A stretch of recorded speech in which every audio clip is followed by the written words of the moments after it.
قدیم زمانے میں بغداد ایک عظیم اور خوشحال شہر تھا۔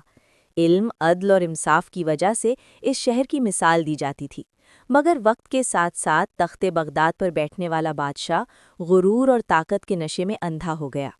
بادشاہ کے دربار میں سچ بولنے کی اجازت ختم ہو چکی تھی، امیروں کو نوازا جاتا اور غریبوں پر ظلم کیا جاتا۔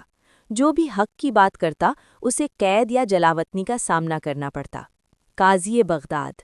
اسی شہر میں ایک نیک، دیندار اور بے خوف قاضی رہتا تھا۔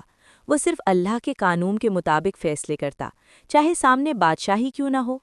عوام اس قاضی سے محبت کرتے تھے کیونکہ وہ مظلوم کی آواز تھا۔ ایک دن بادشاہ نے ایک یتیم کی زمین ناجائز طور پر اپنے محل میں شامل کر لی۔ یتیم روتا ہوا قاضی کے پاس پہنچا۔ قاضی نے بغیر کسی خوف کے بادشاہ کو عدالت میں طلب کیا۔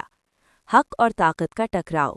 دربار میں سناٹا چھا گیا جب قاضی نے اعلان کیا، قانون کی نظر میں بادشاہ اور فقیر برابر ہیں۔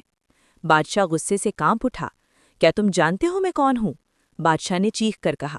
قاضی نے سکون سے جواب دیا، آپ ایک دن اللہ کے سامنے بھی کھڑے ہوں گے، جہاں نہ تخت ہوگا نہ تاج۔ ظلم کا آخری دن۔ قاضی نے شریعت کے مطابق فیصلہ سنایا کہ زمین یتیم کو واپس دی جائے۔ بادشاہ نے انکار کر دیا اور قاضی کو قید کرنے کا حکم دے دیا۔ اسی رات بغداد میں عجیب واقعات ہونے لگے۔